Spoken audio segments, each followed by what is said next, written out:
Hello everyone, स्वागत है आप सभी का अपने यूट्यूब चैनल पे। और जैसा कि आप सभी को पता है, इस समय हम जो है यूपी पीसीएस के पीवाईक्यूज को यहाँ पर सॉल्व करा रहे हैं। तो आज हम बात करेंगे 2022 के प्रीलिम्स पेपर को।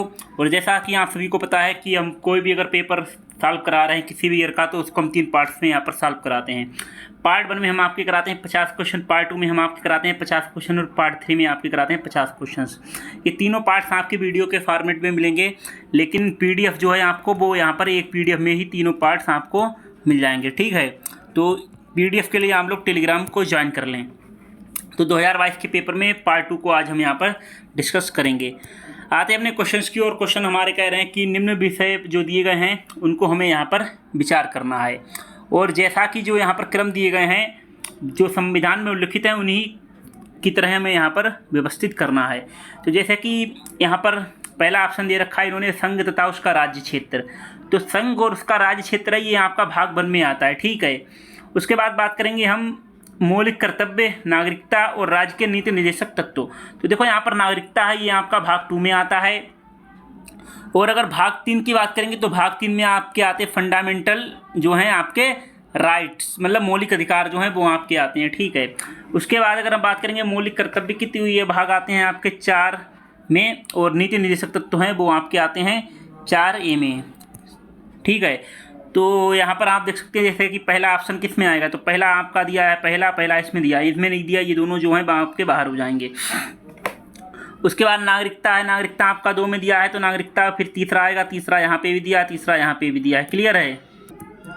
सॉरी, यहाँ पर देखो मौलिक कर्तव्य जो है वो आपके 4A में आएंगे। ठीक है, लेकिन जो नीति निर्देशक तत्व हैं वो आपके सिर्फ और सिर्फ भाग 4 में आएंगे। ठीक है, तो यहाँ पर देखना है। उसके बाद हमें देखना है राज्य के नीति निर्देशक तत्व है वो आपके बिल्कुल बाद में आएंगे। उसके बाद आएंगे आपके राज्य के नीति निर्देशक तत्व, यानी कि चौथा ऑप्शन इसमें आ रहा है। तो यानी कि जो सी है इसका, जो वो आपका राइट आंसर आएगा। ठीक है, तो यहाँ पर आप देख सकते हैं जैसे कि सी इसका जो राइट आंसर आया। भाग 1 में आपके संघ और उसके राज्य क्षेत्र आएंगे, भाग 2 में नागरिकता आएगा, भाग 3 में जो है मौलिक अधिकार आएंगे। ठीक है, भाग 4 में आपके राज्य के नीति निर्देशक तत्व आएंगे, भाग 4A में आपके मौलिक कर्तव्य आएंगे। आते हैं अपने अगली क्वेश्चन की ओर। अगले क्वेश्चन में साथियों कह रहा है कि मेक इन इंडिया जो कार्यक्रम है उसके संदर्भ में हमें बताना है कि कौन से कथन जो है यहाँ पर सही हैं। तो देखो यहाँ पर जैसा कि इन्होंने बताया है कि मेक इन इंडिया जो प्रोग्राम है वो आपका वर्ष 2014 में प्रारंभ किया गया। ठीक है,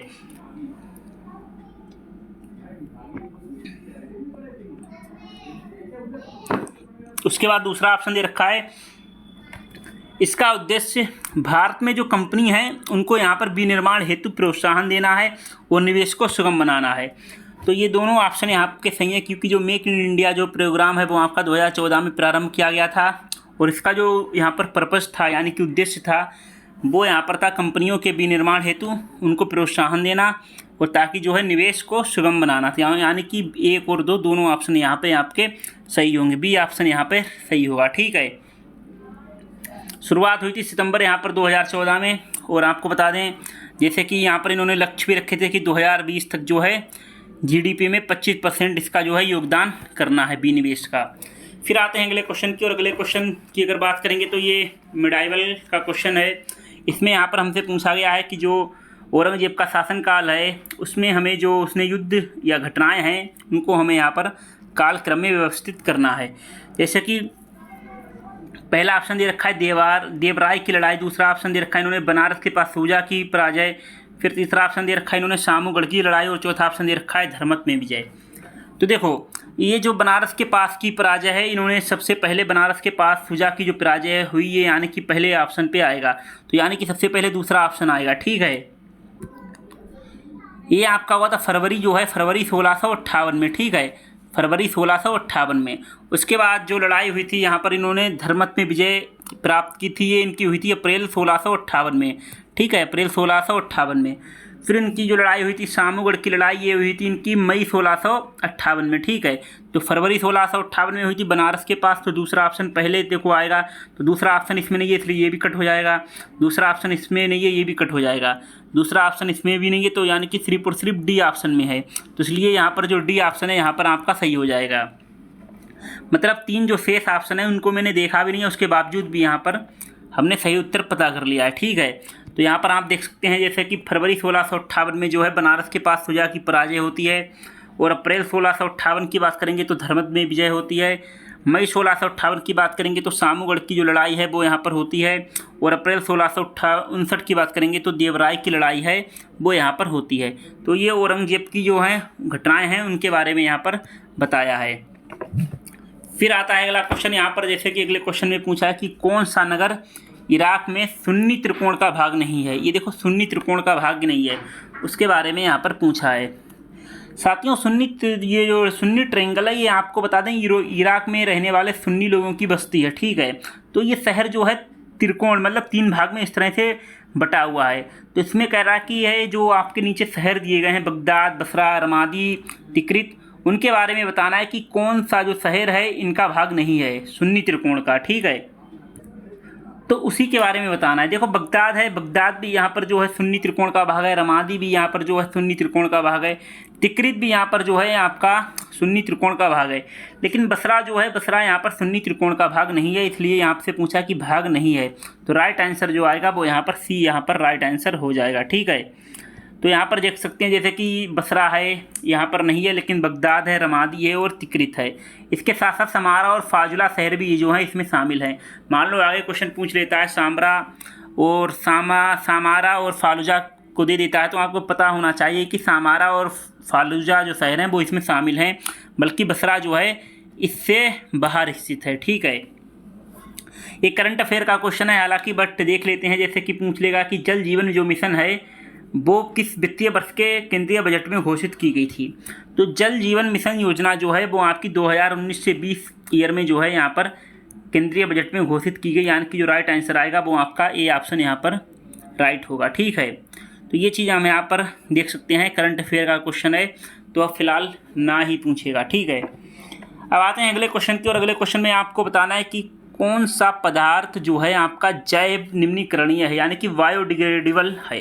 तो जैसे कि आपको पता होना चाहिए जैव निम्नीकरणीय या बायोडिग्रेडेबल या नॉन बायोडिग्रेडेबल। तो देखो यानी कि जैव निम्नीकरणीय क्या होते हैं, वे पदार्थ जो पर्यावरण में विघटित हो जाते हैं, मतलब पर्यावरण में विघटित मतलब विलय हो जाते हैं, मिल जाते हैं, तो उसको कहते हैं जैव निम्नीकरणीय। लेकिन जो पदार्थ जो होते हैं पर्यावरण में विलय नहीं होते हैं, वैसे के वैसे ही बने रहते हैं या पर्यावरण या प्राकृतिक रूप से विघटित नहीं होते हैं, उनको हम कहते हैं नॉन बायोडिग्रेडेबल, यानी कि अजैव निम्नीकरणीय। तो जैसे कि ऊन है, ऊन जो है यहाँ पर पर्यावरण में प्राकृतिक रूप से विघटित हो जाएगी, ठीक है। प्लास्टिक है, तो प्लास्टिक जो है यहाँ पर पर्यावरण में विलय नहीं होता है उसका, तो इसलिए ये बाहर हो जाएगा। एल्यूमिनियम फाइल्स है, ये भी कहीं ना कहीं पर्यावरण में विघटित नहीं होती है। कांच की बोतल है या कांच है वो यहाँ पर पर्यावरण में विघटित नहीं होती है। लेकिन जो ऊन होता है वो यहाँ पर बायोडिग्रेडेबल में आएगा, क्योंकि ये जो है पर्यावरण में विघटित हो जाता है, इसलिए राइट आंसर यहाँ पर ए आएगा। क्लियर। तो जैव निम्नीकरणीय के बारे में आपको पता होना चाहिए कि वे पदार्थ जो प्राकृतिक जैविक क्रियाओं के द्वारा पर्यावरण में घुल मिल जाते हैं और इनसे प्रदूषण नहीं होता। जैसे ऊन हो गया, लकड़ी हो गई, कागज़ है, खाद्य सामग्री, अंडे का छिलका, ये सब क्या है जैव निम्नीकरणीय हैं। लेकिन अजैव निम्नीकरणीय क्या होते हैं, नॉन बायोडिग्रेडेबल। ये जो है पर्यावरण में बने रहते हैं और प्राकृतिक रूप से ये नष्ट नहीं होते हैं। जैसे कि प्लास्टिक हो गया आपका, एल्यूमिनियम फॉइल हो गए, कांच की बोतल। फिर आते हैं साथियों अगले क्वेश्चन की, और अगले क्वेश्चन में हमको विचार करना है कि जो कुछ क्रम दिए गए हैं उनको हमें काल क्रम के अनुसार लगाना है, ठीक है। तो जैसे कि यहाँ पर पहला ऑप्शन दे रखा है गदर पार्टी की स्थापना, दूसरा ऑप्शन दे रखा है इन्होंने चिटगांव शास्त्रागार छापा, तीसरा ऑप्शन दे दिया है इन्होंने बर्लिन में जो है इंडियन इंडिपेंडेंस कमेटी की स्थापना, चौथा ऑप्शन दे रखा है इन्होंने केंद्रीय असेंबली बम कांड।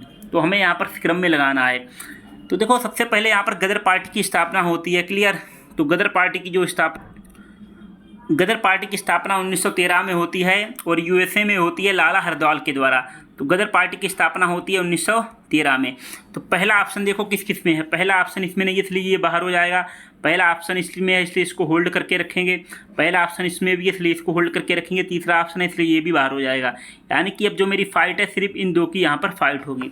उसके बाद देखेंगे, देखो जब गदर पार्टी की स्थापना होती है 1913 में, उसके बाद जो है बर्लिन में इंडियन इंडिपेंडेंस कमेटी की स्थापना होती है 1916 में, क्लियर है।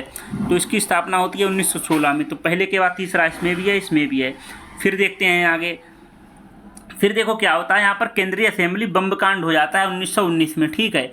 तो उसके बाद देखेंगे चौथा ऑप्शन किस में, चौथा ऑप्शन बी ऑप्शन में है, सी में नहीं है, इसलिए सी यहाँ पर बाहर हो जाएगा, यानी कि जो बी ऑप्शन है वो आपका यहाँ पर राइट आंसर हो जाएगा। तो गदर पार्टी की स्थापना की अगर हम बात करेंगे तो गदर पार्टी की स्थापना 1913 में होती है यूएसए में सैन फ्रांसिस्को में लाला हरदयाल के द्वारा, ठीक है। और वहीं बर्लिन में इंडियन इंडिपेंडेंस कमेटी की स्थापना होती है, वो यहाँ पर 1916 में होती है। उसके बाद दोस्तों यहाँ पर 1919 में असेंबली बम कांड हो जाता है भगत सिंह के द्वारा और बटुकेश्वर दत्त के द्वारा, क्लियर। फिर बात करते हैं चिटगांव शस्त्रागार छापा, ये पड़ता है आपका 1929 ईस्वी में, यानी कि सबसे बाद में ऑप्शन के हिसाब से, तो आप यहाँ पर देख सकते हैं। तो गदर पार्टी की स्थापना जैसे मैंने बताया लाला हरदयाल के द्वारा 1913 में होती है। उसके बाद इंडियन इंडिपेंडेंस कमेटी की स्थापना होती है 1916 में। और जो केंद्रीय असेंबली बम कांड है भगत सिंह और बटुकेश्वर दत्त के द्वारा, ये 1929 में होता है। और 1930 में यहाँ पर चिटगांव शस्त्रागार छापा भी पड़ जाता है। फिर देखो यहाँ पर बताना है कि कौन सा एक सही सुमेलित नहीं है, मतलब हमें यहाँ पर गलत ऑप्शन बताना है कि गलत ऑप्शन कौन सा है। यहाँ पर साथियों आपके राज्य के नाम दिए गए हैं, जैसे कि विधानसभा सीटें कितनी हैं टोटल, जैसे कि उत्तर प्रदेश। अब आपको उत्तर प्रदेश का तो पता ही होगा कि उत्तर प्रदेश में टोटल विधानसभा सीटें हैं साथियों 403, तो ये तो सही है। उसके बाद गोवा की बात करेंगे तो गोवा में 40 दे रखा है, तो गोवा में भी जो आपकी हैं विधानसभा सीटें 40 हैं। उत्तराखंड की बात करेंगे तो उत्तराखंड में भी यहाँ पर विधानसभा की जो सीटें हैं 70 हैं। उसके बाद अगर मणिपुर की बात करेंगे तो मणिपुर में जो विधानसभा की सीटें हैं 62 ना होकर यहाँ पर जो सीटें हैं वो टोटल यहाँ आपकी 60 सीटें हैं। यानी कि हमें बताना है कि कौन सा सही सुमेलित नहीं है, यानी कि मुझे यहाँ पर जो है गलत ऑप्शन का यहाँ पर चयन करना था। इसलिए मेरा जो राइट आंसर आएगा साथियों वो यहाँ पर डी आंसर हो जाएगा, ठीक है। तो उत्तराखंड की टोटल सीटें 70 हैं, गोवा की 40 सीटें हैं, उत्तर प्रदेश की बात करेंगे तो 403 सीटें हैं और मणिपुर की जो है 60 सीटें हैं टोटल, ठीक है। फिर आते हैं अगले क्वेश्चन की ओर। अगले क्वेश्चन में पूछा है आपसे कि सल्फा ड्रग जो है किस प्रकार की औषधि है। तो आपसे पहला ऑप्शन दे रखा है कि प्रतिजीवाणु यानी कि एंटीबैक्टीरियल, दूसरा ऑप्शन दे रखा है पीड़ाहारी, और चौथा ऑप्शन दे रखा है इन्होंने प्रतिरोधी, और तीसरा ऑप्शन दे रखा है ज्वरनाशी। तो देखो सल्फा ड्रग जो है आपकी औषधि है वो यहाँ पर प्रतिजीवाणु है, यानी कि एंटीबैक्टीरियल, यानी कि ए ऑप्शन जो है यहाँ पर वो आपका सही होगा, क्लियर है। और सल्फा ड्रग को हम यहाँ पर सल्फोनामाइड के नाम से भी जानते हैं, और इसका जो उपयोग है यहाँ पर मनुष्यों में जो संक्रमक है उसके उपचार के लिए किया जाता है। फिर आते हैं अपने अगले क्वेश्चन की ओर।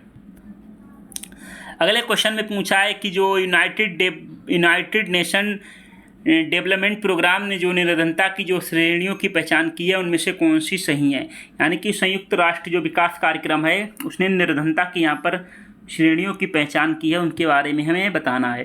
तो पहले ऑप्शन में दे रखा है इन्होंने इनकम पॉवर्टी यानी कि आय निर्धनता, दूसरा ऑप्शन दे रखा है ह्यूमन पॉवर्टी मानव निर्धनता, तीसरा ऑप्शन दे रखा है इन्होंने ए और बी दोनों, फिर कह रहा है कि इनमें से कोई नहीं।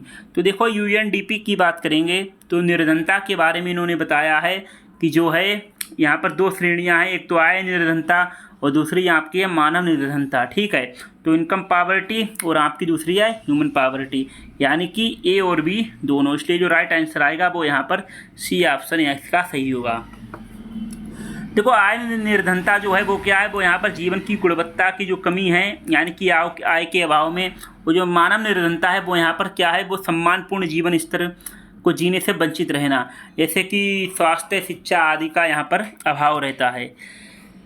फिर आते हैं अगले क्वेश्चन में। यहाँ पर देखो पूछा है कि जो डॉल्फिन डे है उसको घोषणा मनाने की कब की गई, यानी कि जो डॉल्फिन डे मनाने की घोषणा कब की गई उसके बारे में हमें बताना है। पहला ऑप्शन दे रखा है 28 अक्टूबर को, दूसरा ऑप्शन दे रखा है 5 अक्टूबर को, तीसरा ऑप्शन दे रखा है 15 जुलाई को, चौथा ऑप्शन दे रखा है 15 अप्रैल को। देखो डॉल्फिन डे मनाने की जो घोषणा की गई वो यहाँ पर 5 अक्टूबर को की गई, यानी कि जो बी ऑप्शन है यहाँ पर राइट आएगा। तो 5 अक्टूबर को जो है यहाँ पर राष्ट्रीय डॉल्फिन दिवस मनाने के रूप में मनाया गया। और आपको बता दें ये जो बैठक हुई थी 67वीं राष्ट्रीय वन्यजीव बोर्ड की स्थायी समिति, उसी बैठक में इसको जो है उसी बैठक से यहाँ पर 5 अक्टूबर को राष्ट्रीय डॉल्फिन दिवस मनाना शुरू किया गया। फिर क्वेश्चन आपसे पूछा है साथियों कि किस स्तूप में आर्यक वाले मंच की विशेषताएं मिलती हैं। तो आपको बताना है कि किस स्तूप में आर्यक स्तंभ वाले मंच की विशेषताएं मिलती हैं। पहला ऑप्शन दे रखा है बोधगया, दूसरा ऑप्शन है घंटसाल, तीसरा ऑप्शन दे रखा है इन्होंने अमरावती, चौथा ऑप्शन दे रखा है नागार्जुनी कोंड। देखो आर्यक स्तंभ वाले जो मंच की विशेषताएं मिलती हैं वो आपकी मिलती हैं अमरावती में और नागार्जुनी कोंड में भी मिलती हैं, यानी कि दोनों में ये जो विशेषताएं हैं आर्यक स्तंभ वाली वो यहाँ पर दोनों ऑप्शन में मिलती हैं।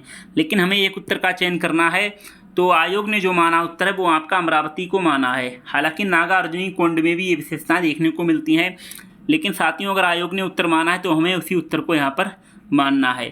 तो सी इसका आंसर आप लगा के हैं आए। देखो अब आपको बता दें कि जो आर्यक स्तंभ क्या होते हैं। जैसे कि मान लो ये आपका स्तूप है, ठीक है, ये आपका स्तूप है, तो इन्होंने क्या करा, इसके जो आधार मान लिया स्तूप के, इसके आधार को यहाँ पर क्या है आयताकार रूप में इन्होंने बाहर की ओर, ये देख रहे हैं, ये आयताकार के रूप में इन्होंने बाहर की ओर जो है मंच इसको बढ़ाकर बनाया है, ठीक है। तो इसी को आर्यक स्तंभ कहते हैं। क्लियर है।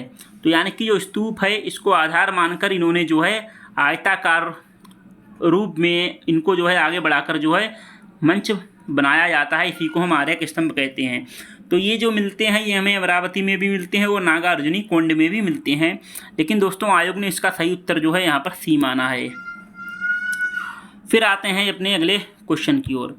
अगले क्वेश्चन में बात की है इन्होंने आगरा और दार्जिलिंग। आगरा और दार्जिलिंग एक ही अक्षांश पर स्थित हैं, किंतु जनवरी में आगरा का तापमान 16 डिग्री सेल्सियस और दार्जिलिंग का जो टेम्परेचर है वो 4 डिग्री सेल्सियस होता है। उसके बारे में बताना है। कारण इन्होंने दिया है कि ऊंचाई के साथ साथ तापमान घटता है तथा विरल वायु के कारण मैदानी प्रदेशों की तुलना में पर्वतीय प्रदेश अधिक ठंडे होते हैं।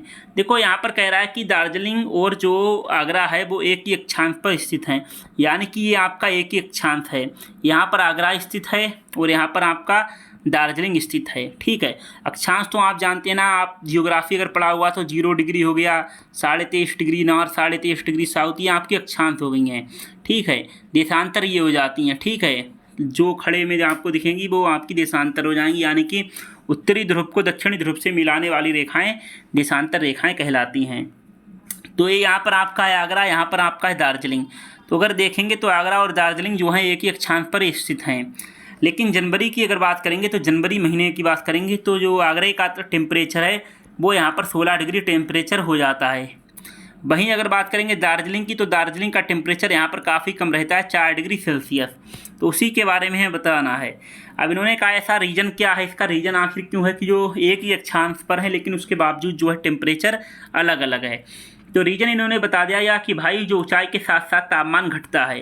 तो ये बात बिल्कुल सही है। आप अगर पहाड़ों पर जाएंगे तो पहाड़ों पर आपको ठंड जैसा महसूस होगा, यानी कि टेम्परेचर जो है आपको यहाँ पर घटा हुआ देखने को मिलेगा। और उसके साथ साथ विरल वायु के कारण जो है मैदानी जो प्रदेश हैं उनकी तुलना में पर्वतीय प्रदेश जो हैं अधिक ठंडे होते हैं। तो यहाँ पर दोनों ऑप्शन सही हैं, यानी कि ए और आर दोनों सही है और आर ए की जो है सही व्याख्या कर रहा है, यानी कि ए ऑप्शन जो है सही होगा। तो आगरा का जो है आगरा यहाँ पर नीचे है, समतल मैदान में है, वहीं दार्जिलिंग जो है वो यहाँ पर पहाड़ी क्षेत्र में है। तो जैसे ऊंचाई बढ़ेगी तो टेम्परेचर में यहाँ पर क्या आएगी, कमी। इसलिए जो है इसका टेम्परेचर जो है कम रहता है और आगरा का टेम्परेचर जो है बढ़ा हुआ रहता है। क्लियर। फिर आते हैं अपने अगले क्वेश्चन की ओर। अगले क्वेश्चन में दोस्तों यहाँ पर पूछा है कि हमसे किस प्रकार के ऊष्मा इंजन में कार्बोरेटर का उपयोग किया जाता है। पहला ऑप्शन दे रखा है इन्होंने डीजल इंजन में, दूसरा ऑप्शन दे रखा है इन्होंने भाप इंजन में, तीसरा ऑप्शन दे रखा है पेट्रोल इंजन में, फिर दे रखा है इन्होंने दोनों डीजल और पेट्रोल इंजन दोनों में। देखो कार्बोरेटर जो प्रयोग किया जाता है उसका उपयोग पेट्रोल इंजन में किया जाता है। ये क्या काम करता है, ये पेट्रोल को और हवा को यहाँ पर जो है एक अनुपात में मिलाने का काम करता है कार्बोरेटर, ठीक है। तो ये पेट्रोल में जो है पेट्रोल इंजन में कार्य करता है। तो हवा जो है और पेट्रोल है, कार्बोरेटर इसमें जो है एक विशेष अनुपात में मिलाता है। क्लियर। तो यानी कि फ्यूल मिक्सर का ये काम करता है यही कार्बोरेटर। तो ये पेट्रोल इंजन में यूज होता है, इसलिए राइट आंसर जो है इसका सी आ जाएगा। कौन सा एक सही सम्मिलित है इसके बारे में हमें बताना है। जैसे कि ऑप्शन दे रखा है कि असम में जो है सबसे ज़्यादा पैदावार गेहूँ में होती है, गेहूँ की पैदावार असम में होती है। तो यार गेहूँ की पैदावार असम में कहाँ होती है, गलत हो जाएगा। लेकिन हमसे पूछा है कि सही सम्मिलित बताना है। फिर कह रहा है कि उत्तर प्रदेश में सबसे ज़्यादा जूट उगाया जाता है, गलत है। जूट सबसे ज़्यादा आपका होता है पश्चिम बंगाल में, ठीक है। फिर कह रहा है कि गुजरात में चाय, भाई चाय असम में पैदा होती है सबसे ज़्यादा, ये भी गलत हो जाएगा। फिर कह रहा है कि केरल में सबसे ज़्यादा रबर उगाई जाती है, तो ये ऑप्शन जो है आपका सही हो जाएगा, यानी कि जो सी है आपका वो यहाँ पर सही जवाब आएगा। तो देखिएगा, अगर आपको स्पीड तेज़ लग रही है तो आप यूट्यूब पर स्पीड को यहाँ पर कम कर सकते हैं। फिलहाल मैं प्रयास करता हूँ कि एवरेज आपकी क्लास चले। रबर की बात करेंगे तो रबर का उत्पादन सबसे ज़्यादा केरल में होता है। वहीं अगर गेहूं की बात करेंगे तो गेहूं का सबसे ज़्यादा उत्पादन उत्तर प्रदेश में होता है, और उत्तर प्रदेश के बाद जो है यहाँ पर सबसे ज़्यादा उत्पादन यहाँ पर पंजाब में होता है। जूट की बात करेंगे तो जूट का उत्पादन सबसे ज़्यादा पश्चिम बंगाल में होता है। चाय की बात करेंगे तो चाय का उत्पादन सबसे ज़्यादा असम में होता है, ठीक है। अगले क्वेश्चन की ओर बढ़ें तो हम आपको बता दें अपने कुछ कोर्सेज हैं वो आपके यूट्यूब पर चल रहे हैं। फिलहाल इसमें हम जो कवर कर रहे हैं आल जीएस क्लासेस, सीसेट की क्लासेस, एनसीईआरटी 6 से 12 को यहाँ पर कवर कराया गया है। पीवाईक्यू लास्ट 10 ईयर के, इसमें हम बात करेंगे यूपीएससी के, और आपके यहाँ पर बात करेंगे पीसीएस के, ठीक है, यूपी पीसीएस के। तो उसके लिए हम यहाँ पर सारा आपको प्रोवाइड करा रहे हैं। Answer writing doubt clear class, और जो पीडीएफ है वो आपको बिल्कुल फ्री में दे रहे हैं। ऐसा नहीं है कि बहुत सारे लोग क्लास तो फ्री में दे देते हैं बट यहाँ पर पीडीएफ फ्री में नहीं देते हैं। हम आपको यहाँ पर क्लास भी फ्री में देते रहे हैं और आपको पीडीएफ भी फ्री में दे रहे हैं। ये जितने भी कोर्स हैं वो आपको सारे के सारे फ्री मिल जाएंगे यूट्यूब चैनल पर। आप सब्सक्राइब करिएगा स्टडी क्लब चक्कर को, तो आपको वो है मिल जाएंगे। और टेलीग्राम को आप ज्वाइन कर लें अगर आपको पीडीएफ चाहिए। फिलहाल के लिए अगले क्वेश्चन की ओर बढ़ते हैं। बेसिक स्ट्रक्चर की अवधारणा सर्वोच्च न्यायालय द्वारा किस बाद में प्रतिपादित की गई, यानी कि जो संविधान की मूल संरचना है उसकी अवधारणा हमारी जो है सर्वोच्च न्यायालय द्वारा किस बाद में प्रतिपादित की गई। पहला ऑप्शन दे रखा है ईशुफ बनाम बम्बई राज 1954, गोलकनाथ बनाम पंजाब राज 1967, चित्रलेखा बनाम मैसूर राज 1964, केशवानंद भारती बनाम केरल राज 1973। तो देखो, बेसिक स्ट्रक्चर की जो अवधारणा जो है वो आपकी केशवानंद भारती बनाम केरल राज्य 1973 में जो है प्रतिपादित की गई थी, यानी कि राइट आंसर जो आएगा यहाँ पर डी आएगा। इसमें सर्वोच्च न्यायालय ने फैसला दिया कि जो संसद है वो कि संविधान में तो संशोधन कर सकती है लेकिन इसके मूल ढांचे को यहाँ पर बदल नहीं सकती है, ठीक है। यानी कि संसद जो है संविधान में तो संशोधन कर सकती है लेकिन जो बेसिक स्ट्रक्चर है उसमें यहाँ पर चेंजेस नहीं कर सकती है। फिर बेस्ट यूपी के बारे में यहाँ पर क्वेश्चन दिया गया है कि पश्चिमी उत्तर प्रदेश के संदर्भ में बताने हैं कौन से कथन जो है यहाँ पर सही है।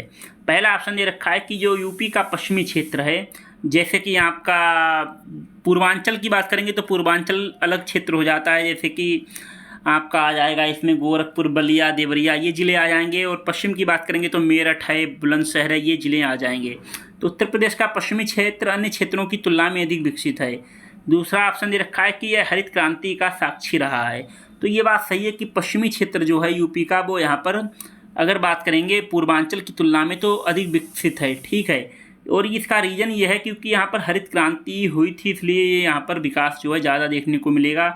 इसलिए जो राइट आंसर आएगा वो यहाँ पर बी इसका जो है राइट आंसर होगा। तो हरित क्रांति का प्रभाव था जिससे यहाँ पर कृषि में संपन्नता देखने को मिली, इसी के चलते यहाँ पर पश्चिमी यूपी का विकास ज़्यादा हुआ। ओके, आते हैं अगले क्वेश्चन की ओर। अब देखो दोस्तों, यहाँ पर कुछ व्यक्तियों के नाम दिए गए हैं, कुछ कार्य दिए गए हैं, उनको हमें सम्मिलित करना है। जैसे कि डी.के. कर्वे के बारे में पूछ लिया है। अब डी.के. कर्वे के बारे में हमें बताना है, तो जैसा आपको पता है कि बाल विवाह विरुद्ध संघर्ष कार्य। तो देखो, इस टाइप के क्वेश्चन आए ना सम्मिलित करने वाले या सम्मिलित करने वाले क्वेश्चन आते हैं, तो आपको तरीका सबसे बढ़िया बता दूँ। जैसे मान के चलते हैं मुझे डी.के. कर्वे के बारे में पता है कि इन्होंने बाल विवाह विरुद्ध संघर्ष जारी किया था। तो पहले ऑप्शन में तीसरा है, यानी कि पहले का तीसरा इसमें नहीं है इसलिए ये बाहर हो जाएगा। पहले ऑप्शन में तीसरा नहीं इसलिए ये बाहर हो जाएगा। पहले ऑप्शन में तीसरा ये नहीं इसलिए ये भी बाहर हो जाएगा। अब आपके पास एक ही ऑप्शन बचा है, एक मिनट, नहीं सॉरी, ये जो डी.के. कर्वे हैं ये सचिव थे विडो री मैरिज एसोसिएशन के, ठीक है। तो पहले का दूसरा आएगा। एक मिनट, यहाँ पर जो है गलती हो गई है, एक बार इसको हम थोड़ा दोबारा बताते हैं। जैसे कि डी.के. कर्वे के बारे में बता दें ये सचिव थे बिडोरी मैरिज एसोसिएशन के। तो पहले का दूसरा इसमें नहीं, ये भी बाहर हो जाएगा। पहले का दूसरा इसमें, इसलिए इसको हम होल्ड रखेंगे। पहले का दूसरा इसमें है, इसलिए इसको भी होल्ड रखेंगे। पहले का दूसरा इसमें नहीं, इसलिए इसको हम बाहर कर देंगे। फिर आते हैं ईश्वर चंद्र विद्यासागर। मान लो हमें ईश्वर चंद्र विद्यासागर के बारे में पता है कि भाई ये जो हैं प्राचार्य रहे थे कलकत्ता में संस्कृत कॉलेज के। तो सी का चौथा देख लो, सी का चौथा इसमें दिया है और सी का चौथा जो है इसमें नहीं दिया है, इसलिए ये भी बाहर हो जाएगा। यानी कि जो बी ऑप्शन है वो आपका यहाँ पर राइट हो जाएगा। ठीक है, अब दूसरा तरीका समझ लो। जैसे मान लो अब आप कहेंगे आपको तो पता है इसलिए आपने इस तरह से सॉल्व करा दिया है, वहाँ हमें थोड़ी पता लगेगा। तो मान लो आपको डीके कर्वे के बारे में यहाँ पर नहीं पता है, आपको पता है, आपने देखा कि ईश्वर चंद्र विद्यासागर के बारे में हमें पता है कि वो जो हैं कलकत्ता में संस्कृत कॉलेज के यहाँ पर प्राचार्य थे। तो देख लो सी का चौथा ऑप्शन। ठीक है, सी का चौथा ऑप्शन इसमें नहीं, ये भी बाहर। सी का चौथा ऑप्शन इसमें है, इसलिए ये भी आपका राइट आंसर आ जाएगा। सी का चौथा इसलिए में नहीं, इसलिए ये भी बाहर। और सी का चौथा इसमें, इसलिए ये भी आपके बाहर नहीं होगा। तो यानी कि 2 ऑप्शन आपके कट जाते हैं। अगर आपको कोई भी सही पता है तो यानी कि 50% जो है क्वेश्चन सही होने की संभावना बढ़ जाती है। उसके बाद आप डीके कर्वे के बारे में या जेईडी बेथुन के बारे में है तो आप यहाँ पर बता सकते हैं। तो फिलहाल डीके कर्वे जो हैं यहाँ पर सचिव थे बिडोरी मैरिज एसोसिएशन के। जेईडी जो है कलकत्ता में कन्या विद्यालय की इन्होंने स्थापना की थी। ईश्वर चंद्र विद्यासागर जो है कलकत्ता में इन्होंने संस्कृत कॉलेज के प्राचार्य रहे थे। बीएम मालावारी के बारे में बता दें तो इन्होंने बाल विवाह विरुद्ध यहाँ पर संघर्ष किया था। अगले क्वेश्चन की ओर आते हैं। फिर कह रहा है कि निम्न में से कौन सा स्तनधारी जो है अंडे देता है। साथियों आपको बता दें सिर्फ और सिर्फ 2 प्रजातियां हैं जो स्तनधारी हैं और जो अंडे देती हैं। पहला ऑप्शन कंगारू नहीं है, दूसरा ऑप्शन लोरिस, ये भी बाहर है। तीसरा ऑप्शन है एकिडाना, ये आपका सही है। चौथा ऑप्शन है हेजांग, ये बाहर है। तो सिर्फ और सिर्फ 2 प्रजातियां हैं स्तनधारी हैं जो अंडे देती हैं। पहली आपकी है एकिडाना और दूसरी प्रजाति है आपकी प्लेटिपस। ठीक है, तो प्लेटिपस एक प्रजाति है जो अंडे देती है, स्तनधारी है, और दूसरी प्रजाति है एकिडाना। ये आपकी प्रजातियां हैं जो कि स्तनधारी हैं और अंडे देती हैं। और वैसे तो टोटल 5 प्रजातियां पाई जाती हैं, लेकिन 4 जो हैं वो एकिडाना की ही प्रजातियां हैं। ठीक है, तुम नॉर्मली बोलते हैं कि 2 प्रजातियां हैं जिन जो स्तनधारी हैं और अंडे देती हैं, लेकिन एकिडाना की भी 4 प्रजातियां अगर जोड़ेंगे तो टोटल 5 प्रजातियां हो जाती हैं। फिर क्वेश्चन कह रहा है कि सौर ऊर्जा को विद्युत ऊर्जा में किसके द्वारा परिवर्तित किया जाता है। तो सौर ऊर्जा को विद्युत ऊर्जा में किसके द्वारा परिवर्तित किया जाता है उसके बारे में बताना है। पहला ऑप्शन दे रखा है फोटोवोल्टेइक कोशिकाओं के द्वारा, दूसरा ऑप्शन दे रखा है लेक्लांचे कोशिका के द्वारा, तीसरा ऑप्शन दे रखा है वोल्टेइक कोशिकाओं के द्वारा, चौथा ऑप्शन दे रखा है शुष्क कोशिकाओं के द्वारा। तो देखो यहाँ पर जो सौर ऊर्जा है यानी कि सूर्य से जो ऊर्जा प्राप्त होती है उसको विद्युत ऊर्जा में जो परिवर्तित होती है वो यहाँ पर फोटोवोल्टेइक कोशिकाओं के द्वारा यहाँ पर परिवर्तित होती है। यानी कि जो ऑप्शन राइट आएगा वो यहाँ पर ए ऑप्शन इसका सही होगा। तो सूर्य की किरणें जब आती हैं तो फोटोवोल्टिक सेल्स लगे होते हैं, इसलिए ही यहाँ पर सौर ऊर्जा को विद्युत ऊर्जा में कन्वर्ट करते हैं। फिर आते हैं अगले क्वेश्चन की ओर। अगले क्वेश्चन में आपको बताना है कि जनसांख्यिकी लाभांश क्या है। तो जनसांख्यिकी लाभांश क्या है। पहला ऑप्शन दे रखा है 15 से 59 वर्ष की जो है कार्यशील जनसंख्या। फिर कह रहा है कि 14 से 50 वर्ष की कार्यशील जनसंख्या। फिर कह रहा है 0 से 6 वर्ष की जनसंख्या। फिर कह रहा है कि 60 वर्ष से ऊपर की जनसंख्या।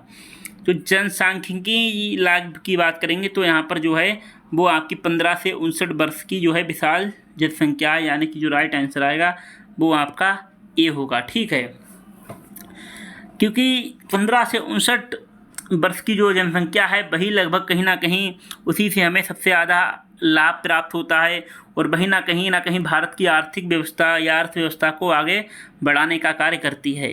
ठीक है, बाकी जो 60 प्लस के लोग हो जाते हैं वो कहीं ना कहीं दूसरों पर निर्भर रहते हैं और 14 वर्ष तक के बच्चे भी कहीं ना कहीं अपने माँ बाप पर निर्भर रहते हैं। ठीक है, तो इसलिए यहाँ पर जो राइट आंसर आएगा वो आपका ए आएगा।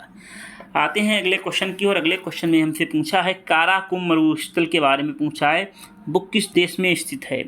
पहला ऑप्शन दे रखा है कजाकिस्तान, दूसरा ऑप्शन दे रखा है तजाकिस्तान, तीसरा ऑप्शन दे रखा है किर्गिस्तान, चौथा ऑप्शन दे रखा है तुर्कमेनिस्तान। देखो वैसे तो आपका जो काराकुम मरुस्थल है ये आपका 2 देशों में स्थित है, एक तो कजाकिस्तान में भी स्थित है और दूसरा आपका तुर्कमेनिस्तान में भी स्थित है। लेकिन अब बात आएगी जब दोनों ऑप्शन है तो दोनों तो सही होंगे नहीं, लेकिन यहाँ पर समझेंगे कि जो काराकुम मरुस्थल का 70% भाग है वो आपका तुर्कमेनिस्तान में स्थित है और 30% भाग जो है आपका वो आपका कजाकिस्तान में स्थित है। तो ज़्यादा वाला पार्ट जहाँ स्थित है उसको जो है वो आपका यहाँ पर सही उत्तर होगा, यानी कि तुर्कमेनिस्तान जो है यहाँ पर सही आंसर होगा। और तुर्कमेनिस्तान को यहाँ पर तुर्कमेन काराकुम भी कहा जाता है और कजाकिस्तान को यहाँ पर अरल काराकुम भी कहा जाता है। और तुर्कमेनिस्तान में 70% भाग और कजाकिस्तान में 30% भाग स्थित है। फिर आते हैं अगले क्वेश्चन की ओर। अगले क्वेश्चन में दोस्तों पूछा कि प्रथम अंतरीय जो राष्ट्रीय सरकार की घोषणा थी वो की गई थी।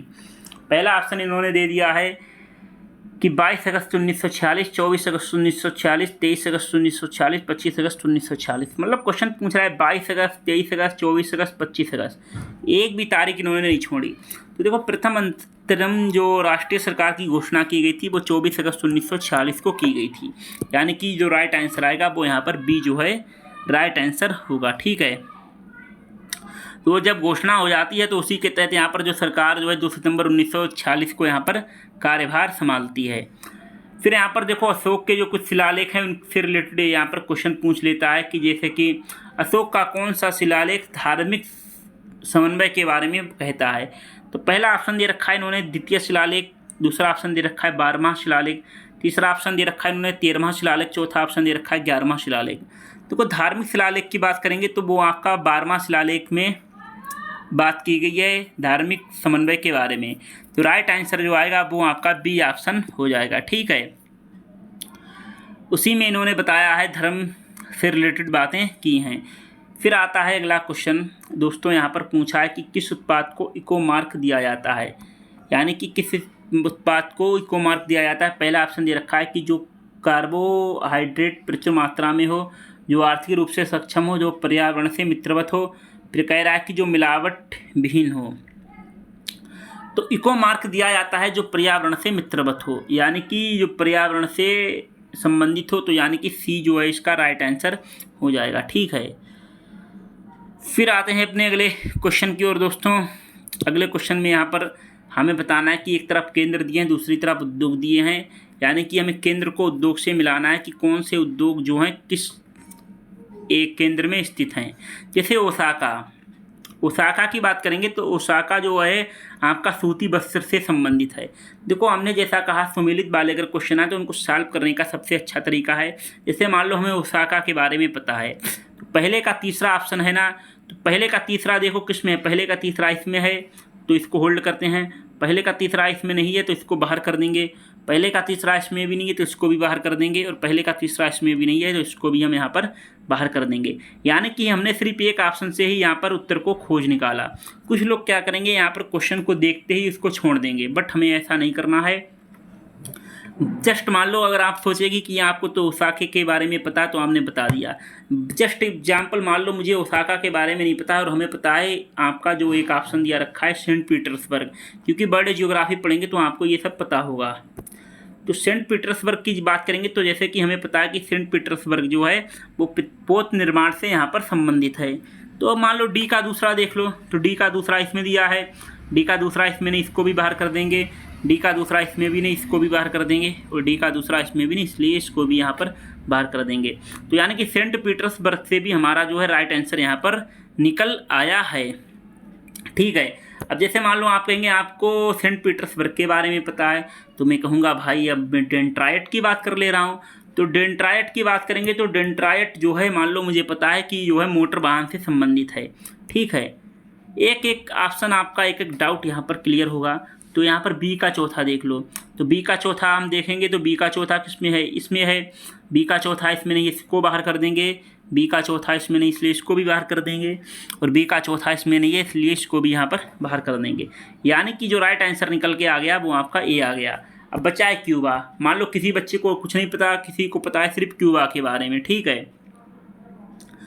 तो क्यूबा के बारे में पता है कि क्यूबा में जो है यहाँ पर सिगार से संबंधित है, तो यानी कि सी का जो है पहला। अब सी का पहला देख लो आप, तो अगर सी का पहले की बात करेंगे तो सी का पहला क्यूबा जो है सिगार से संबंधित है, तो सी का पहला इसमें है, सी का पहला इसमें नहीं इसलिए बाहर हो जाएगा। सी का पहला इसलिए इसमें भी नहीं इसलिए ये भी बाहर हो जाएगा। सी का पहला इसमें नहीं इसलिए ये भी यहाँ पर बाहर हो जाएगा।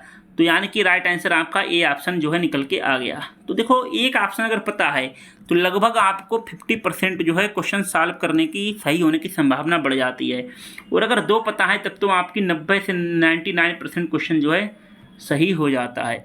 आते हैं अगले क्वेश्चन की ओर। फिलहाल हमें तो पता चारों के बारे में होना चाहिए, क्योंकि ओसाका जो है सूती वस्त्र से संबंधित है, डेट्रॉयट है जो आपका मोटर वाहन से संबंधित है, क्यूबा की बात करेंगे तो वो आपका सिगार से संबंधित है, सेंट पीटर्सबर्ग जो है वो आपका पौध निर्माण से संबंधित है। फिर आते हैं अगले क्वेश्चन की और अगले क्वेश्चन में दोस्तों हमसे पूछ लिया कि अंतर्राष्ट्रीय अंतरिक्ष स्टेशन पर किसी नासा के अंतरिक्ष यात्री द्वारा सबसे लंबी अंतरिक्ष यात्रा का रिकॉर्ड किसका है। तो सबसे ज़्यादा जो लंबी यात्रा रिकॉर्ड करने का जो रिकॉर्ड है वो किसके नाम है वो हमें बताना है। पहला ऑप्शन दे रखा है इन्होंने दोस्तों मार्क बेंडे, दूसरा ऑप्शन दे रखा है याटर डुब्रोव, तीसरा ऑप्शन दे रखा है इन्होंने एंटन शकाप्लोरोव, और चौथा ऑप्शन दे रखा है इनमें से कोई नहीं। तो नासा के जो अंतरिक्ष यात्रियों द्वारा सबसे जो लंबी अंतरिक्ष यात्रा का रिकॉर्ड है वो आपका मार्क बेंडे के नाम से संबंधित है, यानी कि ए ऑप्शन इसका जो है राइट आंसर आ जाएगा। और आपको बता दें इन्होंने 365 दिन जो है अंतरिक्ष यात्रा की थी लगातार। कह रहा है कि कौन सा सतत विकास हेतु 2030 तक प्राप्त करने का लक्ष्य नहीं है।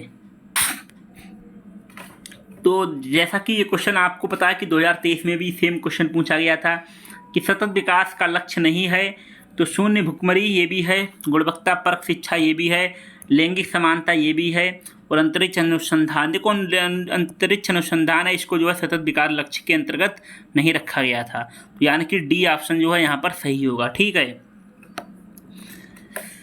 तो आते हैं अगले क्वेश्चन की ओर। और आपको बता दें जो SDG जो है सतत विकास की बात कर रहा है उसमें टोटल आपके 17 मुख्य लक्ष्यों को रखा गया है। इन 17 लक्ष्यों के बारे में आपको पता होना चाहिए कि SDG 1, 2, 3, 4 सारे आपको पता होना चाहिए। दोस्तों अगले क्वेश्चन की ओर आते हैं। अगले क्वेश्चन में हमें सूची 1 को सूची 2 से यहाँ पर सम्मिलित करना है और यहाँ पर सही उत्तर का चयन करना है। जैसे कि यहाँ पर मानस के बारे में पूछ लिया है, ठीक है, तो मानस आपका असम से संबंधित है। तो देखो हमने कहा सम्मिलित वाले क्वेश्चन आपकी गलत ही नहीं होने चाहिए, ठीक है। तो पहले का तीसरा देख लो किसमें, तो पहले का तीसरा इसमें है, पहले का तीसरा इसमें नहीं है इसलिए ये बाहर हो जाएगा, पहले का तीसरा इसमें नहीं है इसलिए ये भी बाहर हो जाएगा, पहले का तीसरा इसमें नहीं है इसलिए ये भी यहाँ पर सही उत्तर हो जाएगा, ठीक है। तो नो डाउट हमने बता दिया है। अब जैसे सुंदरबन है, सुंदरबन आपका साथियों पश्चिम बंगाल में है, ठीक है, तो बी का चौथा भी आपको जो है इसी ऑप्शन में मिल जाएगा। नंदा देवी की बात करेंगे तो नंदा देवी जो है आपका वो आपका देखो वैसे तो नंदा देवी उत्तराखंड में स्थित है, लेकिन ऑप्शन में उत्तर प्रदेश दिया है, बट टेंशन नहीं लेने का क्योंकि जो उत्तराखंड है और यूपी जो है एक समय में एक ही राज्य में आते थे, तो इस हिसाब से उत्तर प्रदेश सही हो जाएगा। पंचमढ़ी की बात करेंगे तो पंचमढ़ी आपका मध्य प्रदेश में स्थित है, इसलिए जो है राइट आंसर ए हो जाएगा। फिर दोस्तों यहाँ पर कह रहा है कि जैनता और कुंपा किस स्थान से संबंधित थे जिन्होंने अपनी वीरता से शेर शाह को यहाँ पर प्रभावित किया था। पहला ऑप्शन दे रखा है मेवाड़, दूसरा ऑप्शन दे रखा है मालवा, तीसरा ऑप्शन दे रखा है मारवाड़, चौथा ऑप्शन दे रखा है बुंदेलखंड। देखो जैनता और कुंफा जो थे वो यहाँ पर मारवाड़ से संबंधित थे, यानी कि सी ऑप्शन जो है यहाँ पर इसका राइट आंसर हो जाएगा। उसी से रिलेटेड शेर शाह ने कहा भी था कि मात्र एक मुट्ठी बाजरे के चक्कर में मैंने अपना साम्राज्य खो दिया होता। मानस जो है असम, सुंदरबन जो है पश्चिम बंगाल में स्थित है, नंदा देवी उत्तर प्रदेश, हालांकि अभी प्रेजेंट की बात करेंगे तो उत्तराखंड में स्थित है नंदा देवी, लेकिन उस समय के हिसाब से हम मान लेते हैं कि उत्तर प्रदेश का ही भाग रहा है उत्तराखंड, तो हम मान के चलते हैं उत्तर प्रदेश सही है, ठीक है। पंचमढ़ी मध्य प्रदेश। अगले क्वेश्चन में और चलते हैं। अगले क्वेश्चन में यहाँ पर साथियों पूछा है कि वन डिस्ट्रिक्ट वन प्रोडक्ट, यानी कि एक जनपद एक उत्पाद योजना के आधार पर कौन से कथन सही नहीं है। जैसे कि पहला ऑप्शन दे रखा है कि बागपत जो है लकड़ी के खिलौने के लिए प्रसिद्ध है, दूसरा ऑप्शन दे रखा है अमेठी जो है मूंज के उत्पाद के लिए स्थित प्रसिद्ध है, आगरा जो है चमड़े के उत्पाद के लिए प्रसिद्ध है, गौतम बुद्धनगर जो है रेडीमेड कपड़े के लिए प्रसिद्ध है। तो ये सही है। देखो आगरा जो है चमड़े के उत्पाद के लिए प्रसिद्ध है, गौतम बुद्धनगर रेडीमेड कपड़े के लिए भी प्रसिद्ध है। अमेठी की बात करेंगे साथियों ये भी मूंज के उत्पाद के लिए प्रसिद्ध है, लेकिन बागपत जो है वो यहाँ पर लकड़ी के खिलौने के लिए प्रसिद्ध नहीं है, और हमसे पूछा क्या गया है सही सम्मिलित नहीं है, तो राइट आंसर जो है ए आ जाएगा। फिर राजनीतिक दलों के बारे में हमें बताना है, उनकी स्थापना के कालक्रम के अनुसार हमें बताना है, उसको बाद में आते हैं, पहले हम इस क्वेश्चन को यहाँ पर देख लेते हैं। तो बागपत जो है वो आपका लकड़ी के खिलौने के लिए प्रसिद्ध नहीं है, बल्कि ये आपका होम फर्निशिंग यानी कि गुड्स के लिए जो है प्रसिद्ध है। और जो लकड़ी के खिलौने हैं वो आपके चित्रकूट के लिए प्रसिद्ध हैं। बाकी ये सब पता ही होना चाहिए। इसको हम देख लेते हैं। जैसे कि यहाँ पर हमसे पूछ लिया है दोस्तों कि राजनीतिक दल दिए गए हैं, उनको हमें कालक्रम में सजाना है। जैसे कि पहला ऑप्शन दे रखा है इन्होंने बहुजन समाज पार्टी, दूसरा ऑप्शन दे रखा है इन्होंने समाजवादी पार्टी, तीसरा ऑप्शन दे रखा है इन्होंने तेलुगु देशम पार्टी, चौथा ऑप्शन दे रखा है ऑल इंडिया तृणमूल कांग्रेस के बारे में। तो देखो, अगर हम कालक्रम की बात करेंगे तो यहाँ पर सबसे पुरानी पार्टी है वो आपकी है तेलुगु देशम पार्टी। इसकी जो स्थापना हुई थी वो यहाँ पर 1982 में हुई थी। क्लियर। उसके बाद होती है बहुजन समाजवादी की पार्टी की स्थापना। इसकी स्थापना होती है 1984 में। समाजवादी पार्टी की स्थापना की बात करेंगे तो 1992 में इसकी स्थापना होती है। तो देख लो, टीडीपी यानी कि तीसरा ऑप्शन पहले आएगा, तीसरा ऑप्शन इसमें, तीसरा ऑप्शन इसमें नहीं इसलिए ये बाहर हो जाएगा, तीसरा ऑप्शन इसमें नहीं इसलिए ये भी बाहर हो जाएगा, इसमें तो इसको होल्ड करेंगे। यानी कि अब मेरी लड़ाई जो है सी ऑप्शन और डी ऑप्शन को लेकर है। उसके बाद जो आती है आपकी पार्टी, वो आपकी पार्टी आती है 1984 में बहुजन समाजवादी पार्टी, यानी कि पहला ऑप्शन आएगा। तो पहला ऑप्शन आपका सी ऑप्शन में भी दिया है और डी ऑप्शन में भी दिया है। क्लियर। यार ये तो दोनों सेम ऑप्शन इन्होंने दे दिए हैं, सी और डी, देख रहे हो, ये तो दोनों सेम है ना, तब कहा इन्होंने दे दिया है, देख रहे हो। तो फिलहाल ये सी आंसर इसका जो है राइट आंसर हो जाएगा। ठीक है।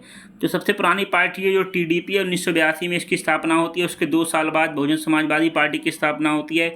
1992 में होती है समाजवादी पार्टी की स्थापना। 1998 में होती है ऑल इंडिया तृणमूल कांग्रेस की स्थापना। यानी कि 92 का सी जो है इसका राइट आंसर आएगा। ऑप्शन अगला कह रहा है कि सत्यशोधक समाज के संस्थापक कौन थे। उनके बारे में पूछा है। जिन्होंने प्राथमिक जोर सत्य की खोज पर था वो कौन थे।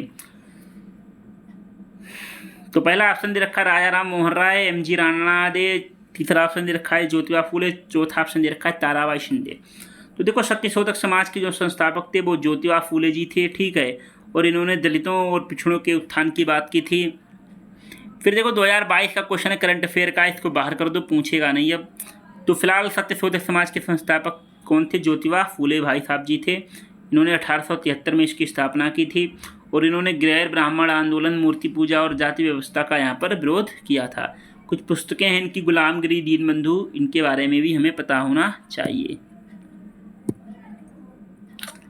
आते हैं दोस्तों अगले क्वेश्चन की, और इसमें हमसे फिर पूछ लिया है कथन के बारे में और कारण के बारे में। ठीक है। अब जैसे कि यहाँ पर कथन कह रहा है कि एक गिलास पानी में जो नमक का घोल है वो यहाँ पर समरस होता है। समरस क्या होता है। समान अनुपात में किसी चीज़ को अगर मिक्स कर देते हैं, जैसे कि अगर हम चीनी के घोल को पानी में घोल देते हैं तो चीनी जो है यहाँ पर समान रूप से पानी में घुल जाती है, उसी को हम समरस कहते हैं। लेकिन यहाँ पर कारण दे रखा है कि पूरे हिस्से में विभिन्न संगठन वाला जो घोल है वो यहाँ पर समरस होता है। देखो, यहाँ पर समरस जो है विभिन्न संगठन वाला नहीं होता है, बल्कि समान संगठन वाला होता है। जैसे कि मैंने आपको बताया कि अगर आप चीनी को घोलेंगे पानी में तो चीनी जो है समान रूप से पानी में घुल जाएगी। आप नमक को अगर पानी में घोलेंगे तो नमक जो है पानी में समान रूप से घुल जाएगा, यानी कि समान अनुपात में, जिसको हम समरस कहते हैं। लेकिन अगर विभिन्न संगठन वाला, जैसे आप किसी मट्टी के कण को अगर आप पानी में डालेंगे तो कुछ मट्टी के कण छोटे होंगे, कुछ बड़े होंगे, तो वो पानी में पूरी तरह से नहीं घुलेंगे, यानी कि वो विभिन्न संगठन के हो गए, तो जिसको हम समरस नहीं कहेंगे। तो यानी कि जो ए ऑप्शन है वो आपका सही है और जो आर है वो आपका गलत है। तो बी ऑप्शन इसका जो है सही आएगा। तो इसको हम यहाँ पर एक बार देख लेते हैं। ठीक है। तो देखो, जैसा कि यहाँ पर इन्होंने बताया कि समान संगठन है, तो यानी कि जो अगर हमने घोला तो इसमें पत्थर जो या अणु दिख रहे हैं आपको बिल्कुल समान दिख रहे हैं। लेकिन विभिन्न संगठन यानी कि डिफरेंट संगठन की बात करेंगे तो कुछ अणु आपको छोटे दिखेंगे, कुछ अणु आपको बड़े दिखेंगे, तो इसलिए ये आपका समरस नहीं कहलाएगा, जो कि गलत है। फिर आते हैं यहाँ पर कुछ ग्रंथ हैं, उनके रचनाकार हैं, उनको हमें यहाँ पर सम्मिलित करना है। जैसे कि रागमाला के बारे में इन्होंने दे दिया है, रसकौमुदी के बारे में, राग विबोध के बारे में, चतुर्दंड की प्रकाशिका के बारे में। अब जैसे मैंने बताया सम्मिलित वाले क्वेश्चन आपसे गलत नहीं होने चाहिए। अब जैसे कि यहाँ पर इन्होंने दोस्तों पूछा रागमाला के बारे में। अब जैसे मुझे पता है कि रागमाला जो है ग्रंथ वो उसके रचनाकार पुंडरीक विट्ठल भाई साहब जी हैं। तो पहले का तीसरा देख लो। ठीक है। तो पहले का तीसरा किस में है।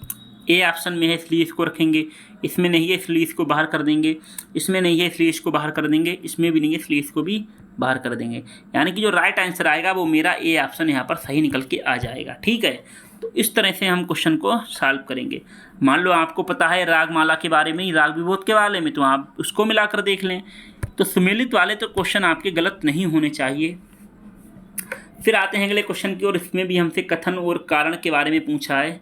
ये कह रहा है कि भैया 20वीं शताब्दी में निर्धनता और निर्धन व्यक्ति हमारी चिंता एवं कर्तव्य के विषय बने।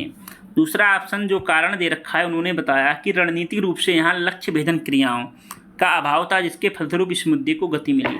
तो देखो ये दोनों ऑप्शन सही हैं और दोनों व्याख्या भी सही कर रहे हैं। इसका रीज़न ये है क्योंकि 20वीं शताब्दी में जो कई सारे युद्ध देखने को हमें मिलते हैं, तो उसी के चलते हम जो है निर्धन और निर्धनता हमारी जो है यहाँ पर विषय बनते हैं मेन। ठीक है, तो राइट आंसर जो आएगा वो यहाँ पर आपका ए ऑप्शन जो है राइट आंसर हो जाएगा।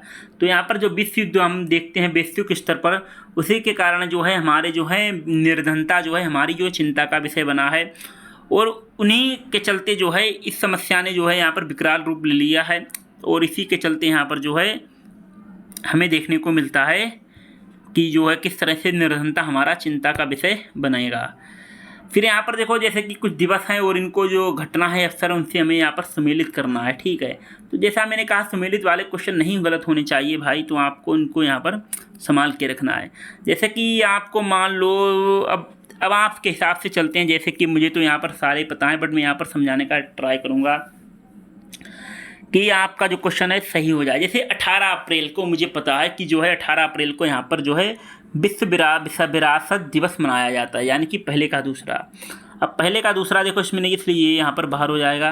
पहले का दूसरा इसमें नहीं है, ये भी बाहर हो जाएगा। पहले का दूसरा इसमें नहीं है, ये भी बाहर हो जाएगा। पहले का दूसरा इसमें, इसलिए यहाँ पर जो राइट आंसर है वो आपका सी हो जाएगा। मान लो मुझे पता है आपको नहीं पता है, तो आप कैसे करेंगे? फिर हम आपको कुछ तो पता होगा, एक ऑप्शन तो पता होगा ना आपको कम से कम। जैसे कि मान लो आपको नहीं पता, किसी को पहला ऑप्शन 18 अप्रैल के बारे में नहीं पता, किसी को 22 मई के बारे में पता है कि 22 मई को अंतर्राष्ट्रीय जैव विविधता दिवस मनाया जाता है। ठीक है, तो अब चेक कर लो कि बी के चौथे ऑप्शन में किस में दिया है। बी का चौथा इसमें नहीं है, इसको बाहर कर दो। बी का चौथा इसमें नहीं दिया है, इसको भी बाहर कर दो। बी का चौथा इसमें भी नहीं दिया है, तो इसको भी बाहर कर दो। यानी कि ऑलरेडी आपका जो उत्तर बचा है वो आपका सी आंसर आ जाएगा। तो सुमेलित करने वाले क्वेश्चन तो आपके गलत नहीं होने चाहिए। मान लो अगर आप कहेंगे कि भाई मान लो मुझे पहला भी नहीं पता है, बी भी नहीं पता है, हमें 29 जुलाई वाला पता है कि 29 जुलाई को अंतर्राष्ट्रीय बाघ दिवस मनाया जाता है, तो 29 जुलाई को भी यहाँ पर देख लेते हैं। तो हमें पता है 29 जुलाई को अंतर्राष्ट्रीय बाघ दिवस मनाया जाता है, बाकी हमें नहीं पता है। ठीक है, तो सी का पहला देख लो, सी का पहला इसमें है तो इसको होल्ड करेंगे। सी का पहला इसमें नहीं है तो इसको बाहर कर देंगे, और सी का पहला जो आप देखेंगे इसमें नहीं है इसलिए इसको भी बाहर कर देंगे, और सी का पहला इसमें है इसलिए इसको हम यहाँ पर होल्ड करेंगे। तो जैसा यहाँ पर जो है दो ऑप्शन आपके बाहर हो गए। अब यहाँ पर सिर्फ और सिर्फ ए और सी की लड़ाई है। ठीक है, तो अब एक आध तो आपको और पता होना चाहिए, मतलब एक अगर पता है तो 50% जो है आपके क्वेश्चन की सॉल्व होने की संभावना सही हो जाती है, और दो अगर पता है तो आपके 90% क्वेश्चन सॉल्व सही होने की संभावना बढ़ जाती है। उसके बाद 5 दिसंबर को किसी को पता है, ठीक है, मान लो ये आपका जो है सी वाला 29 जुलाई वाला है, उससे आपके दो ऑप्शन निकल के आ गए। अब 5 दिसंबर वाला है, 5 दिसंबर वाला किसी को पता है कि यहाँ पर विश्व मिट्टी दिवस मनाया जाता है, तो डी का तीसरा देख लो। डी का तीसरा ये भी गलत है, इसको भी बाहर कर दो। डी का तीसरा ये भी, इसमें भी नहीं, इसको भी बाहर कर देंगे, और आपका डी का तीसरा इसमें नहीं है, इसको भी बाहर कर देंगे। डी का तीसरा, इसलिए इसका जो राइट आंसर आएगा सी आएगा। तो देखो यहाँ पर आप समझने का प्रयास करें कि अगर सुमेलित वाले क्वेश्चन आते हैं तो हमें यहाँ पर उन क्वेश्चन को छोड़ना नहीं है, बिल्कुल सही करके आना है। 18 अप्रैल को यहाँ पर विश्व विरासत दिवस मनाया जाता है, 22 मई को यहाँ पर अंतर्राष्ट्रीय जैव विविधता दिवस मनाया जाता है, 5 दिसंबर को विश्व मिट्टी दिवस मनाया जाता है, 29 जुलाई को अंतर्राष्ट्रीय बाघ दिवस मनाया जाता है। अगले क्वेश्चन की ओर आते हैं दोस्तों। अगले क्वेश्चन में हमसे पूछा है म्यांमार का पेगु योमा क्षेत्र, म्यांमार का पेगु योमा क्षेत्र किस खनिज का प्रमुख उत्पादक है? चांदी, टिन, खनिज तेल, तांबा। तो देखो पेगु योमा क्षेत्र जो है वो आपका खनिज तेल से संबंधित है, यानी कि जो राइट आंसर आएगा वो आपका डी आएगा। इनकी नदियों के बारे में भी पता होना चाहिए, यानी कि जो पेंगु योमा श्रृंखला है वो 2 नदियों के बीच में स्थित है। एक तो आपकी इरावदी नदी है, दूसरी आपकी शतांग नदी है। तो इरावदी और शतांग नदियों के बीच ये स्थित है, और आपको बता दें ये आपका खनिज तेल के लिए जो है विश्व में प्रसिद्ध है। फिर आते हैं अगले क्वेश्चन की, और अगले क्वेश्चन में दोस्तों हमसे पूछा है कि कौन सा वृक्ष है जो पर्यावरण के लिए खतरा है। आज तक आपने पढ़ा होगा जो वृक्ष है वो हमारे पर्यावरण के लिए बहुत ज़रूरी हैं, लेकिन इनमें से हमें एक वृक्ष का नाम बताना है जो पर्यावरण के लिए यहाँ पर खतरा है। पहला ऑप्शन दे रखा है केले का वृक्ष, दूसरा ऑप्शन दे रखा है बबूल का वृक्ष, तीसरा ऑप्शन दे रखा है यूकेलिप्टस, चौथा ऑप्शन दे रखा है नीम। देखो पर्यावरण के लिए जो खतरा वृक्ष है वो आपका यूकेलिप्टस है, क्योंकि जिस जगह पर ये यूकेलिप्टस लगाया जाता है ये धरती से बहुत ही गहराई तक जो पानी है वो यहाँ पर खींच लेता है। ठीक है, तो जिससे यहाँ पर क्या होता है, उस जगह की पानी की जो यहाँ पर वाटर लेवल है वो यहाँ पर नीचे चला जाता है। ठीक है, तो ये जो है अपनी वृद्धि के लिए भूमि से बहुत ही भारी मात्रा में पानी खींचता है, जिसके कारण आसपास जो है यहाँ पर जल असंतुलन की कमी यहाँ पर देखने को मिल जाती है, यानी कि जल असंतुलन की यहाँ पर जो है समस्या देखने को मिलती है। दोस्तों फिर क्वेश्चन में पूछ लिया कि किस संविधान संशोधन के द्वारा यहाँ पर दिल्ली को राष्ट्रीय राजधानी क्षेत्र बनाया गया, यानी कि किस संविधान संशोधन के द्वारा दिल्ली को यहाँ पर कैपिटल बनाया गया। फिलहाल दिल्ली से पहले क्या राजधानी थी वो आप मुझे कमेंट करके बता दें। फिलहाल मैं आपको बता दूं कि जो दिल्ली को राष्ट्रीय राजधानी क्षेत्र बनाया गया था वो 69वां संविधान संशोधन के द्वारा जो है दिल्ली को यहाँ पर राजधानी बनाया गया। तो राइट आंसर जो है आपका ये आ जाएगा। ठीक है, आते हैं अगले क्वेश्चन की, और अगले क्वेश्चन में दोस्तों हमसे पूछ लिया है कि जलियांवाला बाग हत्याकांड के विरोध में जो है किसने नाइटहुड की यहाँ पर उपाधि को यहाँ पर लौटा दिया था, तो वो मुझे बताना है। पहला ऑप्शन दे रखा है शंकर नायर, दूसरा ऑप्शन दे रखा है रविंद्रनाथ टैगोर, तीसरा ऑप्शन दे रखा है रामेश्वर सिंह, चौथा ऑप्शन दे रखा है मोहम्मद अली जिन्ना। तो देखो जब जलियांवाला हत्याकांड होता है आपका 1919 ईस्वी में, तो यहाँ पर जो है जब ये घटना सुनने को मिलती है रविंद्रनाथ टैगोर को, तो इन्होंने जो है नाइटहुड की जो यहाँ पर उपाधि थी उसको यहाँ पर अंग्रेज़ों को वापस लौटा दिया था। तो राइट आंसर जो आएगा वो यहाँ पर बी होगा। ठीक है, तो जनरल डायर जो 13 अप्रैल 1919 को यहाँ पर जलियांवाला में जो गोलियाँ चलवाते हैं उसी के विरोध में जो है टैगोर साहब यहाँ पर नाइटहुड की जो उपाधि है लौटा देते हैं। उसी के साथ जो शंकर नायर थे इन्होंने जो है वायसराय की कार्यकारिणी जो से है इस्तीफ़ा यहाँ पर दे दिया था। आते हैं अगले क्वेश्चन की ओर। दोस्तों अगले क्वेश्चन में हमसे पूछा है कि भारत में सर्वाधिक ज्वारीय शक्ति उत्पादक तटीय क्षेत्र निम्न में से कौन सा है। पहला ऑप्शन दे रखा है केरल तट, दूसरा ऑप्शन दे रखा है मन्नार तट, तीसरा ऑप्शन दे रखा है खंबात तट, चौथा ऑप्शन दे रखा है उत्तरी सरकार तट। देखो सबसे जो है ज्वारीय शक्ति उत्पादक जो तटीय क्षेत्र है वो आपका खंबात तट है, यानी कि जो सी ऑप्शन है वो यहाँ पर आपका राइट आंसर देख सकते हैं आप। ठीक है, तो गुजरात में जो खंबात की खाड़ी है और कच्छ की खाड़ी है वो यहाँ पर ज्वारीय ऊर्जा के सर्वाधिक जो हैं प्रमुख क्षेत्र हैं। क्लियर। और पूर्वी तट की अगर बात करेंगे तो पूर्वी तट में देखेंगे आप तो पश्चिम बंगाल में हुगली नदी में जो है यहाँ पर मध्यम तरंग की यहाँ पर जो संभावनाएं देखने को मिलती हैं। आते हैं अपना अगला क्वेश्चन पूछ रहा है एंशिएंट हिस्ट्री के बारे में, बताना कि किस पुरास्थल से जो है नाव के चित्र या मॉडल प्राप्त हुए हैं। पहला ऑप्शन दे रखा है कालीबंगा और रोपड़, दूसरा ऑप्शन दे रखा है हड़प्पा और कोटडीची, मोहनजोदड़ो एवं लोथल, धोलावीरा एवं भागत राव। तो देखो नाव के चित्र जो हैं वो आपके मोहनजोदड़ो और लोथल से प्राप्त होते हैं, इसलिए राइट आंसर जो है वो आपका सी यहाँ पर हो जाएगा। ठीक है, तो यहाँ पे जो मोहरें प्राप्त होती हैं उन पर यहाँ पर हमें नाव की जो है यहाँ पर आकृति देखने को मिलती है, और लोथल से यहाँ पर जो टेराकोटा मॉडल जो है हमें यहाँ पर प्राप्त होते हैं। टेराकोटा क्या होता है, जो मिट्टी का छोटा जैसे कि खिलौना टाइप का हम बोल सकते हैं उसको हम टेराकोटा कहते हैं। तो फिलहाल आज की हमारी जो क्लास है वो जिसमें हमने 2022 के पार्ट 2 को यहाँ पर कंप्लीट किया है, और नेक्स्ट पार्ट आपका लास्ट पार्ट होगा 2022 के पेपर का पार्ट 3, वो भी आपको जल्द मिलेगा। जैसा मैंने बताया है हमारे कुछ कोर्सेज चलते हैं जिनमें हम GS classes, CSAT, NCERT, PYQ और main science writing, doubt clear और पीडीएफ है वो आपको यहाँ पर दी जाती है। ये कोर्सेज जो हैं बिल्कुल फ्री में चल रहे हैं आपके अपने यूट्यूब चैनल पे। फिलहाल अगर आप नए हैं और पहली बार हैं तो आप इसको सब्सक्राइब कर लें, और आप अगर पीडीएफ लेना चाहते हैं बिल्कुल फ्री में तो आप टेलीग्राम को ज्वाइन कर लें, वहाँ पर आपको पीडीएफ बिल्कुल फ्री में मिलेगा।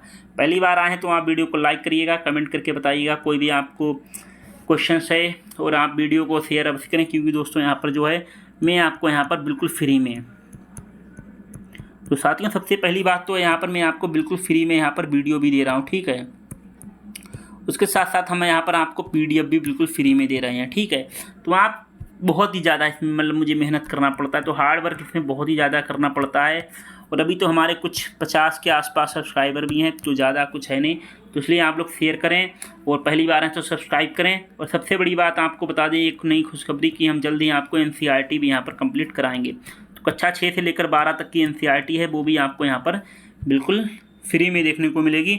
जैसा कि हमने आपको शुरू में कहा कि हम वीडियो भी फ्री में देंगे और PDF आपको भी फ्री में देंगे। तो फिलहाल बने रहिए, मिलते हैं नेक्स्ट वीडियो में। बाय बाय, टेक केयर, जय हिंद।